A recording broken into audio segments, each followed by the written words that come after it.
Okay, we got a good one here from Dr. Christopher Thompson on New Vocabulary Unlocked for nǎge, which means which. And so I'm going to give a good long explanation for this because it's a very useful grammar point that he's bringing up here. So he says, so is the underlying construction here one we can use in other situations? So here's the sentence. 你喜欢哪个包，我就给你买哪个包。我就给你买哪个。So 你喜欢哪个包，我就给你买哪个。So here we have two nǎge in the sentence, and you'll notice it's not a question, it's a statement. So he says, in which whatever condition is described in A, result B can be expected. So A, nǎge, B, nǎge. So how Christopher described it here, I would say, is not, again, it's possible I didn't understand what he meant, but I think that this is the way you should think of these different things. So all of the question words, 哪个, 哪儿, 什么, 怎么, 什么时候, 谁, which are whichever, wherever, whatever, however, whenever, whoever, or which, where, what, how, when, and who. These can sometimes be used to kind of indicate that the speaker is expressing that something or place or method or time or person can meet a condition, but they don't know specifically. So in the case of the question, this sentence, 你喜欢哪个包，我就给你买哪个. The speaker is saying, you must like some bag here in the store, right? And the one you like is the one I'll give you to buy, right? But the speaker doesn't know which one the person he's talking to likes, but there must be one. So the specificity is unknown, but that there is one is known. And that's when you're going to use these question words, these doubling up of the question word to indicate a statement. So let's give some more examples. 哪儿有最好吃的东西，我们就去哪儿。哪儿有最好吃的东西，我们就去哪儿。Wherever has the tastiest food is where we'll go. So 哪儿, so somewhere has the tastiest food. 有最好吃的东西. So that's where we'll go. 我们就去哪儿. Right? Speaker doesn't know where the place is the tastiest food, but it must be somewhere, so we'll go there. Here's an example with 什么. 你想做什么，就做什么. Do whatever you want to do. The speaker doesn't know what you want to do, but it must be something, so do that. And that's also a little bit rude. Like, do whatever you want to do, but still,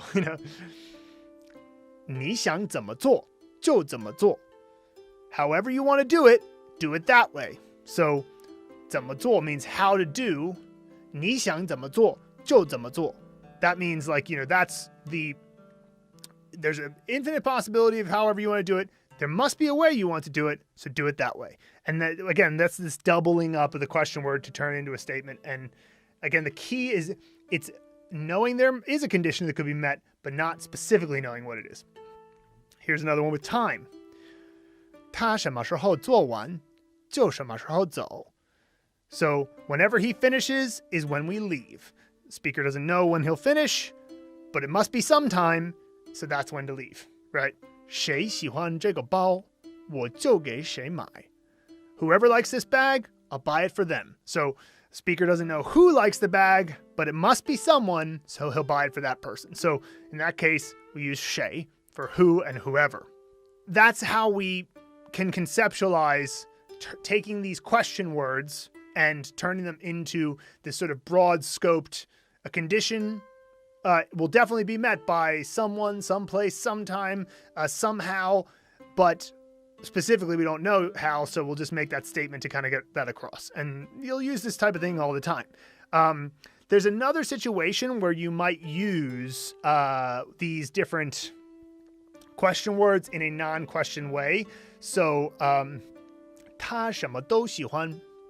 So by saying 他什么都喜欢, that's actually more of a quantity thing. He likes everything. So 什么 normally means what, but when you say 他什么都喜欢, by adding the do, we're basically saying no matter what, he likes it, which basically also means anything. Like he likes anything, or 谁都喜欢他. Everyone likes him. Everyone likes her. 谁都. So when you add the question word with do, it basically means like either everything, everyone, it could be anytime, or anywhere. 哪儿都有好吃的. Everywhere has good food, right? And usually it's in the case of like everywhere, it's in the context of like what you can see. Like you're at a food bazaar. You might say 哪儿都有好吃的, right? And that's another way that you can use these question words in a way that is not actually a question, but gets across an idea of like sort of anything or anyone or anywhere, anytime. Cool. So thanks for the great question from Christopher to help kind of solidify that knowledge.